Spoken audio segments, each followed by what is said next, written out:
and to fund the project. And those years were spent in a tremendous amount of study and preparation to begin to be serious about getting Animal Kingdom built. This is us. I think we're measuring off the spot where the Tree of Life ended up being. And we sort of drove out. This was our first chance to go out on the site. We were all so excited. We put on our boots because we were all afraid of snakes. Tromping off into the middle of this site, most of which was cow pasture and the old fireworks testing area. But there were these little areas of trees in there, mostly the kind of scrub pine kind of stuff. And then the oaks, which of course in the end we saved the areas where we found the oaks. For those of you that weren't part of getting it built, or that weren't here on opening day, or that weren't privy to all of the stuff that went into describing the project when it first opened, it is kind of hard to imagine that once upon a time it was just sand. I mean, miles of sand. This is looking from the Tree of Life towards Asia. Those of you who can kind of recognize the scene a little bit will see that's the foundations of the Asia Bridge. You can see the little peninsula. It doesn't even have the little temple on it yet.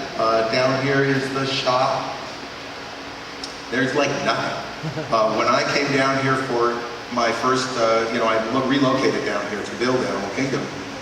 I walk out on the site, and this is probably 1995, and it just looked like Mongolia. As far as you could see was nothing but nothing. Giant dunes of sand and imported soil stretching to the horizon with sandstorms on them.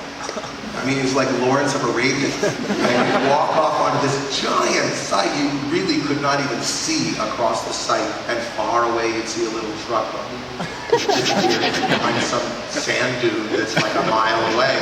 I actually got lost one day. I really did. I was walking, and because you got a picture, there's no navigational stuff, right? You're just mounds of dirt and trails of dirt, and some of them just dead end. And I'm walking along, and I realize I don't know where I am.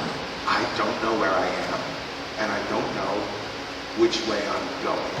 And I'm surrounded by sand and sand dunes, and I go to the top of the sand dune, and I just see more sand dunes. I just have to walk until I get to the edge, and then that will tell me I'll walk along the edge until I find something. So it's amazing, really, how much this is a creation. What we see today is a creation, a thing that was made, and in that sense it's a fiction. It's a fictional thing. We made it up, we put it in, it grows, but because it's a story rather than a really, really, truly real place, you really have to always keep in mind, and we always try to keep in mind, the fact that it is meant to be structured like a story. And I don't know how many of you have ever read a book on storycraft, or how to write your award-winning screenplay, or how to write a play, but they generally all open with the same kind of information.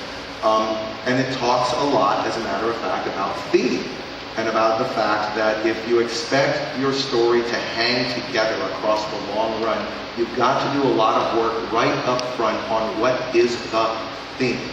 And that word theme, some of you may know this, it drives me completely out of my mind crazy when I hear this word misused. Theme is a noun. It is not a verb. You cannot theme a thing. A theme is the underlying value system upon which a story is built. It is not the fake wood detailing on the outside of a box. So when you start by thinking about theme, you really have to ask yourself hard questions. Well, why am I interested in this story? What would move me emotionally about this story? Why would other people be interested in this story? What's the universal human value at the bottom of this story? That's going to be the theme.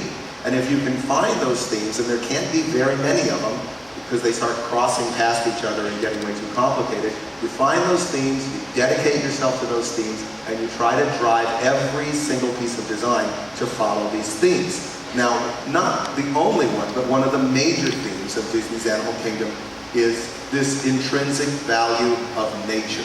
This idea that nature itself has a value which is a greater value than the value of anything else that you could put on the other side of the balance. Nature's value is greater than money.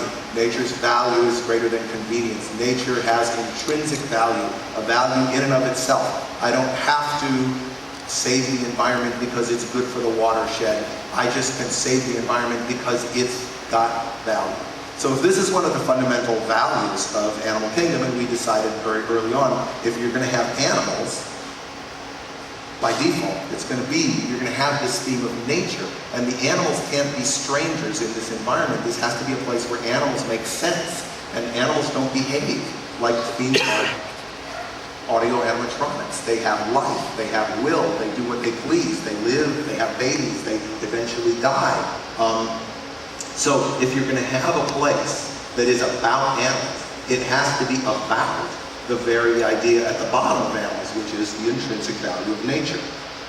So if you set that at the base of an idea, and then you start to roll out a bunch of choices, the choices become very clear. It's really interesting. For example, if there was no Animal Kingdom, and you were faced with a choice of, okay, I want to do a park about the intrinsic value of nature, is that park going to be fundamentally about architecture or fundamentally about landscape? Landscape. It's just so obvious, right? So you go, okay, well, it's going to be about landscape. Well, this is a landscape element. This landscape element does not say very much about the intrinsic value of nature. As a matter of fact, it says a whole lot about the overwhelming power of mankind. It's a little plant surrounded by a circle and a bunch of paving, but it's a landscape object, so clearly the job is not yet done. There's more story work to be done before you even begin your design. There's all kinds of landscape, and you need to sort it all, gather it into bundles, and present yourself with another branching choice. If my park is about the intrinsic value of nature, and I have to choose between kind of formal, linear, organized, grid-like landscape elements, or curvilinear, natural, irregular landscape elements, which am I going to choose? Irregular. Because formal, straight, linear, not nature. So you choose. And what that leads us to, what it led us to, was a kind of a statement that we could say, look, when we begin design, our design is going to be like this. The intrinsic value of nature means that, nature's going to dominate the whole design. It's going to be about natural forms. We're going to let natural things take place. We're going to deliberately make the architecture subordinate to the natural forms. The architecture has to either appear to be celebrating nature itself, or it has to appear to be succumbing to nature itself. That way, it will be obvious in the very design of the park, when we begin to design, that this is a park about the intrinsic value of nature.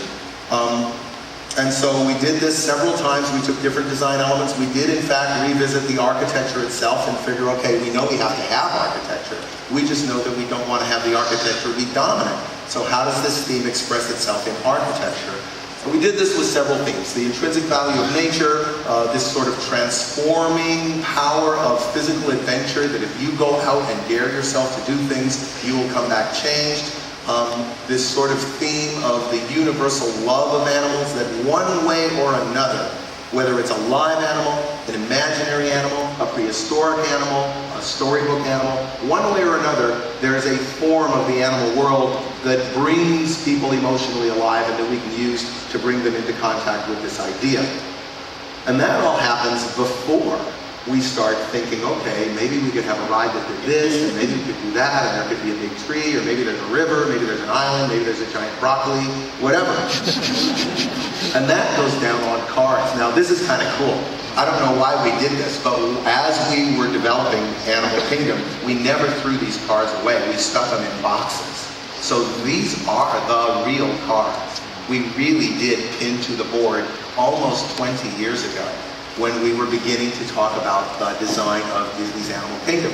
These words that are written on these cards, most of that is my handwriting, which I'm not necessarily proud of, and the other handwriting I recognize is from Kevin Brown, who's moved on to other things. He was one of our chief writers, and we just started riffing on this idea and branching it out, sort of diagramming it. So again, there's no design going on. We're sort of diagramming out the story, and okay, if those are the values and these are the opportunities, how does this diagram itself out into a story that people can interact with? And these, again, are from 3x5 cards and 5x7 cards that are almost 20 years old, that we drew these little diagrams on as we tried to, take our brains through how are we going to organize this, and then when we get to the sub pieces, how are we going to organize them? Now you may notice that these don't necessarily look like the way the park actually turned out, is because there were many, many of these cards.